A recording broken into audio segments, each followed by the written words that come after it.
कि आज के समय बच्चों के नज़रों में सिलेबस का कंप्लीट करने का मतलब बन जाता है खाली वीडियो देखना। वीडियो कंप्लीट मतलब सिलेबस कंप्लीट। तो बच्चा जो है वो इतना ज़्यादा बैच के ऊपर में डिपेंडेंट हो गया है कि बस क्वेश्चन खाली मतलब वीडियो देखना है, लेकिन क्वेश्चन नहीं लगानी। आपको चाहे कोई कैलकुलेशन की मैट्रिक सिखा दूँ या आपको चाहे मैं कोई कंसेप्ट सिखा दूँ, जब तक आप उसके ऊपर में प्रैक्टिस नहीं करेंगे आप गणित नहीं सीखेंगे। मैंने जीवन में कभी ये बात नहीं कही कि मैं ही सर्वश्रेष्ठ हूँ और मैं सबसे बेस्ट पढ़ा सकता हूँ। मैं हमेशा ये बात कहता हूँ कि देखिए, यदि अगर आप बिगिनर हैं और आप यहाँ पर मैथ्स में पूरे नंबर लेकर के आना चाहते हैं, यानी तो मैं सिंपल सी बात मैं आपसे कहूँगा, मार्क्स बढ़ाने का एकमात्र तरीका है। देखिए, आज की वीडियो बहुत एक महत्वपूर्ण वीडियो होने वाली है और आपके बिना वक्त को बर्बाद किए हुए मैं आज आपकी वीडियो लेकर के आया हूँ। और मैं आपको बता दूँ ये वीडियो में क्या होने वाला है। तो इसमें आप मैथ्स के मार्क्स को कैसे बढ़ा सकते हैं, हम इसके ऊपर में थोड़ी सी चर्चा करेंगे। साथ में एसएससी मैथ्स को लेकर के हर जगह पर कमेंट है थर्ड एडिशन को कि आया है कि नहीं आया है, तो हम उसके ऊपर में भी बात करेंगे। साथ में थर्ड एडिशन में नया क्या है और किसको लेना चाहिए किसको नहीं लेना चाहिए, और जिनके पास में सेकेंड एडिशन है तो उनका क्या होगा, हम उसके ऊपर में भी चर्चा करेंगे। साथ में वो सारे कॉमन मिस्टेक्स जो बच्चे करते हैं तैयारी के दौरान में, जो उन्हें नहीं करना चाहिए, हम उसके ऊपर में ही बात करेंगे।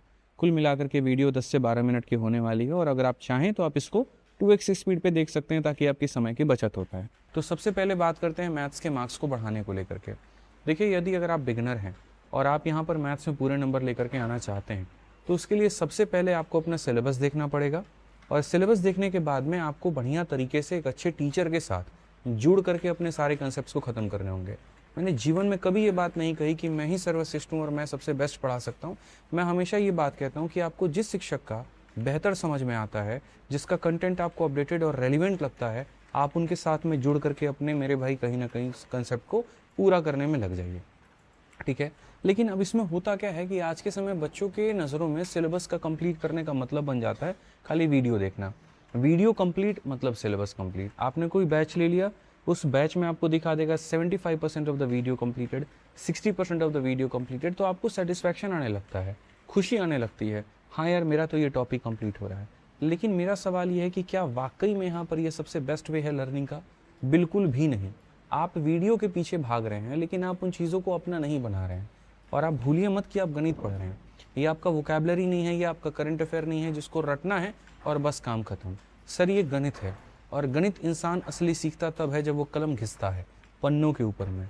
जिन कंसेप्ट को वो पढ़ता है उसके ऊपर में बेतहाशा प्रैक्टिस करता है, तब जाकर के उसका बनता है। आज से कुछ समय पहले की अगर मैं बात करूं, जब 18-19 का दौर था, उस समय में मैं ये देखता था कि कोई भी बच्चा किसी दूसरे पब्लिकेशन, किसी भी XYZ पब्लिकेशन की बुक को लेकर के, कोई 6000 प्लस है, कोई 7000 प्लस है, कोई 9000 प्लस है, लेकर के उनके क्वेश्चंस को सॉल्व करेगा। और ना सिर्फ एक बार करेगा बल्कि उस किताब को 2 से 3 बार लगाएगा। जब मेंस की बारी आएगी तो वो सेक्शनल मॉक टेस्ट देगा और सेक्शनल क्वेश्चंस को लगाएगा। लेकिन आज के समय में अगर मैं देखूं तो बच्चा जो है वो इतना ज़्यादा बैच के ऊपर में डिपेंडेंट हो गया है कि बस क्वेश्चन खाली मतलब वीडियो देखना है, लेकिन क्वेश्चन नहीं लगाने। आज के समय जहाँ वो 6000 क्वेश्चंस का दौर था, अब वो 2000-3000 भी बच्चे को लगाना भारी पड़ जाता है, ठीक है। मैं मानता हूँ दौर बदला है, मैं मानता हूँ तरीके बदले, मैं मानता हूँ टेक्नोलॉजी आई है, लेकिन फिर भी वही बात आ जाता है कि आपको चाहे कोई कैलकुलेशन की मैट्रिक सिखा दूँ या आपको चाहे मैं कोई कंसेप्ट सिखा दूँ, जब तक आप उसके ऊपर में प्रैक्टिस नहीं करेंगे आप गणित नहीं सीखेंगे। और आप ये मुझसे क्या, आप दुनिया में किसी भी जाकर के अच्छे शिक्षक या कोई अच्छा रैंक होल्डर है, आप उससे जाकर के पूछे तो वो आपको बताएगा। तो इसीलिए मेरा आपसे ये कहना रहेगा कि आप प्रैक्टिस के ऊपर में पूरी तरीके से ध्यान दीजिए, ठीक है। जैसे मैं अपने बैचेस में पढ़ाता हूँ, मान लीजिए मैंने परसेंटेज के 15 टाइप पढ़ा दिए हैं, तो अब ये आपका उत्तरदायित्व बन जाता है कि या तो हर एक टाइप के खत्म होने के बाद में आप क्वेश्चन लगा लीजिए, या फिर इकट्ठा पूरा टॉपिक खत्म होने के बाद तब जाकर के परसेंटेज की क्वेश्चन की प्रैक्टिस कर लीजिए। उसमें भी मैंने आपसे ये कहा है कि आपको जिस पब्लिकेशन की जो भी किताब अच्छी लगती है, अपने हिसाब से आपको सुंदर लगता है, आपको लगता है कि यार ये मेरे लिए कॉस्ट इफेक्टिव भी है और यहाँ पर इसके क्वेश्चंस के सॉल्यूशन मुझे समझ में आ रहे हैं, तो आप उसकी प्रैक्टिस करिए। लेकिन मेरी पहली जो आग्रह आप लोगों से होती है वो ये होती है कि प्रैक्टिस करिए तो प्रैक्टिस करिए, उसको मत छोड़िए, ठीक है। तो इस बात का ध्यान रखिए। तो गणित में सिंपल सी बात मैं आपसे कहूँगा, मार्क्स बढ़ाने का एकमात्र तरीका है वीडियो देखना और प्रैक्टिस करना, और पहले किसी अच्छी किताब से प्रैक्टिस करना। फिर जब किताब से प्रैक्टिस कर लेते हो तो उसके बाद में काफ़ी ऐसे मॉक टेस्ट वाले एप्लीकेशंस हैं, ठीक है, जो बहुत बढ़िया कर रहे हैं और बच्चे उससे जुड़े भी हुए हैं। तो वहाँ पर भी सेक्शनल टेस्ट का एक ऑप्शन आता है, वहाँ से जैसे जाकर के चैप्टर वाइज भी टेस्ट दे सकते हो और सेक्शनल भी दे सकते हो और उससे अपने आप को बेहतर कर सकते हो। तो इन बातों का ध्यान रखो, ठीक है। अब बात आ जाती है एसएससी मैथ को लेकर के, जिसके बारे में इतने ज़्यादा कमेंट थे, थर्ड एडिशन आई कि नहीं आई, हुआ क्या हुआ। एक बच्चे का तो कल मैं कमेंट पढ़ा था, उसने कहा ये first edition, second edition, third edition होता ही क्या है। तो मैं आपको विस्तृत रूप से ये बात बताऊंगा, ठीक है। और ये कोई प्रमोशनल वीडियो नहीं है, ठीक है। कोई माहौल यहाँ कोई सेट नहीं है, लोग अपना काम कर रहे हैं, मैं अपना काम कर रहा हूँ, आप अपना काम कर रहे हैं, और ये वक्त बचाने का और सीधा सटीक बात करने का बेस्ट तरीका है। तो देखो होता क्या है, जैसे क्या होता है ना कि यहाँ पर देखो, यहाँ लिखा हुआ है सेकंड एडिशन, यहाँ पर लिखा हुआ है थर्ड एडिशन, ऐसे ही होगा कभी फोर्थ एडिशन। तो एडिशन का मतलब क्या होता है? एडिशन का मतलब ये होता है कि जब 2021-22 का दौर था तो फर्स्ट एडिशन आया था, फिर उसके बाद में और भी काफ़ी सारे पेपर होते गए और भी नए नए सवाल आते गए, तो पुराने सवालों को हटा करके नया सवाल डाला गया, तो आया सेकंड एडिशन। अब आपने देखा कि 2025 में एसएससी के काफ़ी सारे पेपर हुए, जैसे कि सीजल 2025 का पेपर हुआ, सीएचएसएल का पेपर हुआ, सिलेक्शन फेज का पेपर हुआ, एमटीएस का हुआ, जीडी का हुआ। तो आज के समय अगर मान लीजिए कोई भी पब्लिकेशन है आपको पुराना ही क्वेश्चन वहाँ पर देगी और आप उसी को प्रैक्टिस करके जाओगे, तो पेपर में नंबर आएंगे? कभी नहीं आएंगे। यानी एज अ शिक्षक या एज अ पब्लिकेशन सभी लोगों की ये जिम्मेदारी होती है कि नए सवालों के ऊपर में प्रैक्टिस कराई जाए। अब नया सवाल पुरानी वाली किताब के अंदर ही डाल करके आपको पहुंचाई जाएगी, तो आपको पता भी नहीं चलेगा कि चेंज हुआ है कि नहीं हुआ है। तो इसीलिए जब किताब के अंदर बड़ा बदलाव होता है तो एडिशन बदल जाता है, कवर पेज टाइटल सब वही रहता है, सेकंड से हमारा आ जाता है थर्ड, ठीक है। तो इसमें बच्चों का ये रहता है कि आप तो हर 2 महीना 4 महीना पर नया एडिशन लेकर आ रहे हो, ऐसा नहीं है। एक साल में एक एडिशन बदलता है, और वो भी तब जब पूरे एक एसएससी का पूरा कैलेंडर कंप्लीट हो जाता है। जैसे 2024 तक के सारे सवाल इसमें थे, लेकिन जब पूरे 2024 के बाद में एक साल लगा, 2025 में काफ़ी सारी परीक्षाएं हुई एसएससी की, और अभी 2026 से स्टार्ट हुआ, पेपर भी स्टार्ट होगा, तो 25 के पूरे साइकिल पूरा स्टार्ट हुआ, तो उसके क्वेश्चन जब लाएंगे तो फिर पूरा एक साल में नया किताब बदलेगा, और अब आएगा आपका थर्ड एडिशन। तो जैसे एसएससी मैथ की पहली सवाल की क्या थर्ड एडिशन आ चुकी है? तो जी हाँ, आ चुकी है। मैं ही वो व्यक्ति था जिसने आपको रोक दिया था कि आप अभी एसएससी मैथ मत मंगाइएगा, लेकिन अब आप मंगा सकते हैं।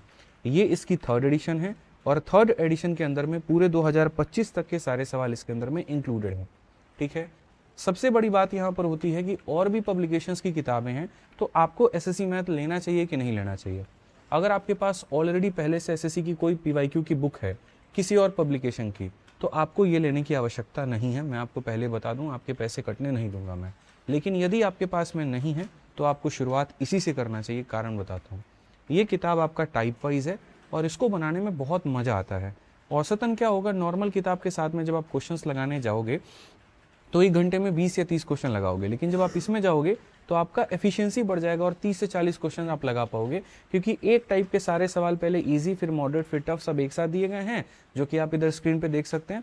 तो उसमें क्या होगा कि आपकी एफिशिएंसी बढ़ती चली जाएगी, क्वेश्चन जल्दी समझ में आएंगे और आप बना पाओगे। दूसरा, जो मेरे स्टूडेंट्स होते हैं, मेरे एप्लीकेशन पे या यूट्यूब पे जुड़े होते हैं, उनको मैं खास तौर पर ये बात कहता हूँ कि आपको यही क्वेश्चंस या इसी किताब से लगाना चाहिए। कारण बताते हैं क्यों। होगा क्या, मान लीजिए कोई और पब्लिकेशन की किताब है, उसमें वेन डायग्राम के क्वेश्चन शुरू में दे दिए गए हैं, और मैं आपको 18वीं या 19वीं क्लास में परसेंटेज के वेन डायग्राम पढ़ा रहा हूँ। अब मेरे पढ़ाने के दौरान ही अगर आप उस किताब में लगाने जाएंगे क्वेश्चन, आपसे लगेगा नहीं, आपको लगेगा नहीं, तो आप क्वेश्चन बनेगा नहीं। फिर आपको ये लगेगा कि सर जो पढ़ा रहे हैं यार, इससे तो मेरा क्वेश्चन ही नहीं बन रहा है, ठीक है, वीडियो के बाद तो मेरा सवाल ही नहीं बन रहा है यहाँ पे, तो इसका मतलब ऐसा तो नहीं कि मैं गलत पढ़ रहा हूँ या पढ़ रही हूँ। बिल्कुल गलत बात है। मेरा ये कहना है कि जो चीज़ मैं चैप्टर में अंत में पढ़ा रहा हूँ और आप जिस किताब में शुरू में उसको लगा रहे हैं, कैसे बना पाएंगे।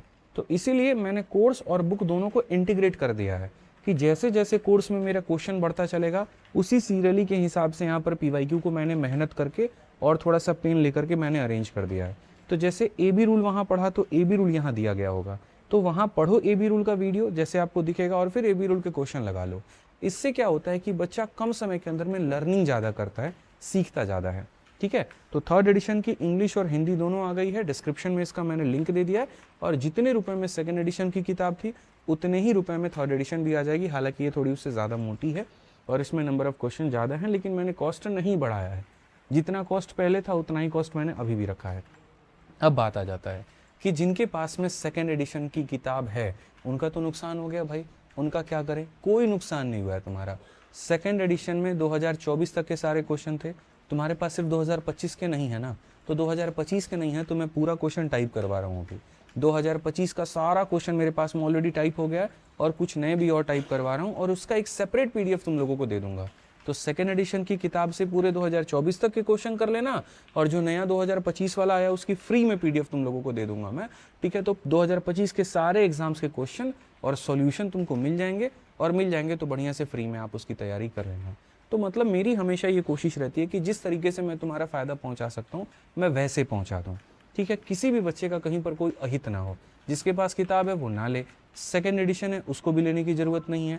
हाँ, जो नया तैयारी कर रहा है, जो बैच के साथ जुड़ रहा है, उसके लिए बहुत नेसेसरी है, क्योंकि जब आप इसमें जाओगे तो तरीके से हमने पूरा इंडेक्स में एक एक टाइप हमने यहाँ पर कवर किया है, सारी चीज़ें हमने बताई है।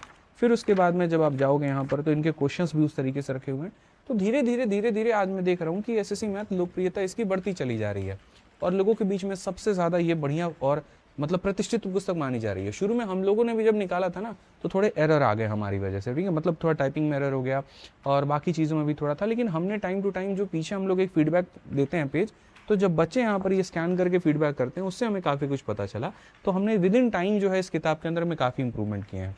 तो आज के समय अगर मैं मतलब देखूँ थोड़ी नज़रें उठा करके आसपास में कि क्या कोई ऐसी किताब है जो SSC में भी हिट जा रही है, रेलवे में भी हिट जा रही है, और कोई ऐसी पब्लिकेशन है जो टाइम टू टाइम अपडेट कर रही है, तो मुझे देखने को नहीं मिलता, ऑनेस्टली बताऊँ। यहाँ एक आधा है जिसको लेकर के बच्चे ट्रस्ट करते हैं और मंगाते हैं, और दूसरी आपकी ये बन जाती है। तो बढ़िया से मंगाइए, और पूरे SSC की तैयारी करने के लिए SSC की सबसे सर्वश्रेष्ठ किताब ये बन जाती है। फिर से कहूँगा, third edition Amazon, Flipkart, local दुकान हर जगह पर उपलब्ध है, आप मंगा सकते हैं। अब आते हैं सार के ऊपर में। देखिए क्या है, मैं बैकग्राउंड में आप लोगों के लिए बहुत सारा काम कर रहा हूँ, चाहे बुक्स बनाने को लेकर के हो, चाहे PDF बनाने को लेकर के हो, या और भी चीज़ों को लेकर के हो। और यकीन मानिए पिछले कुछ समय के अंदर में आप लोगों ने भी बहुत सहयोग दिया और मैंने भी बहुत मेहनत की है, दिन रात मैंने लगा दिया है, तब जाकर के ये पब्लिकेशन की टीम में खड़ी कर पाए। तो पब्लिकेशन यार, पब्लिकेशंस बनने की वजह से सिर्फ ये नहीं हुई कि किताबें बहुत ज़्यादा हैं, ये भी हुआ है कि आपको फ्री में नोट्स बहुत ज़्यादा मिले हैं। और अगर आपको यकीन नहीं है तो मैं आपको एक भारत का एक ऐसा टेलीग्राम बताता हूँ जिस पर कोई प्रमोशन नहीं होता है, और उसमें 300 से ज़्यादा PDF बच्चों को दिए जा चुके हैं, और उस टेलीग्राम का नाम है आदित्य रंजन नोट्स। और यकीन मानिए आज तक आपने जितने टेलीग्राम देखे होंगे, अगर उसमें कोई 20 लाख लोग जुड़े हुए हैं ना, तो 1 से 1.5 लाख बच्चा उस पर एक्टिव होता है और उतने किसी PDF के डाउनलोड होते हैं। ये इकलौता ऐसा टेलीग्राम है जहाँ पर 5 लाख लोग हैं, और किसी PDF पर तो 6 लाख से ज़्यादा का डाउनलोड है। और सोचिए कि एक साइलेंट चीज़ है जिसके बारे में मैं कभी बोलता ही नहीं, क्योंकि इसका कंटेंट बोलता है, और वो टेलीग्राम हमने बना दिया है फ्री में। तो पब्लिकेशन में इतनी सारी जो किताबें बनती हैं उनमें से कई ऐसी किताबों की PDF फ्री में आप लोगों को जाकर के उस पब्लिकेशन में दे दी उस टेलीग्राम पर दे दिया जाता है। और जो समझदार बच्चे होते हैं बिना हल्ला काटे जाकर के अपना डाउनलोड करते हैं और अपना पढ़ाई करना शुरू कर देते हैं। तो आप भी लाभ उठाइए। जैसे रेलवे के इतने सारे पेपर हुए हैं, हमने सबको टाइप करवा के विद सॉल्यूशन उस टेलीग्राम पर डाल दिया है, और इसका हम हल्ला नहीं काटते हैं, उसके बारे में ढिंढोरा नहीं पीटते हैं। नहीं तो आज के समय किसी एक एग्जाम का कंपाइलेशन कोई डाल क्या देता है, मतलब ब्रह्मांड में पहली बार, और पता नहीं क्या क्या होने लगता है। तो ठीक है यार, थोड़ा अच्छे तरीके से काम हम लोग करते हैं, बेहतर करते हैं और अच्छा चलते हैं। आप बस पढ़ाई करते रहो, आपके साथ में पूरी तरीके से लगा हुआ हूँ। और 2x के स्पीड पे वीडियो देखी होगी तो आपका काफ़ी समय बच गया होगा। बाकी बढ़िया से पढ़ाई करते रहो, और गाइडेंस की वीडियो के ऊपर मैं भी काम कर रहा हूँ, धीरे धीरे लेकर के आऊँगा। तो उम्मीद करता हूँ कि सारे डाउट्स क्लियर हो गए होंगे। एक डाउट आपका रह गया होगा कि क्या ये बाइलिंगुअल है कि इंग्लिश हिंदी अलग है। इसकी इंग्लिश अलग है और हिंदी अलग है, और दोनों के लिंक डिस्क्रिप्शन में दे दिए मैंने। कॉस्ट इफेक्टिव ज़बरदस्त बुक है, बढ़िया से पढ़िए, ठीक है। बाकी वीडियो कैसी लगी बताइए, और मन में कोई सवाल है तो वो भी बताइए, क्योंकि आज के समय मैं सोच रहा हूँ कि ऐसे ही बैठ करके आराम से चर्चा की जा सके और आपके सवालों के जवाब मैं दे पाऊँ, ठीक है। तो कैसा लगा ज़रूर बताइएगा। बहुत बहुत धन्यवाद। जय हिंद।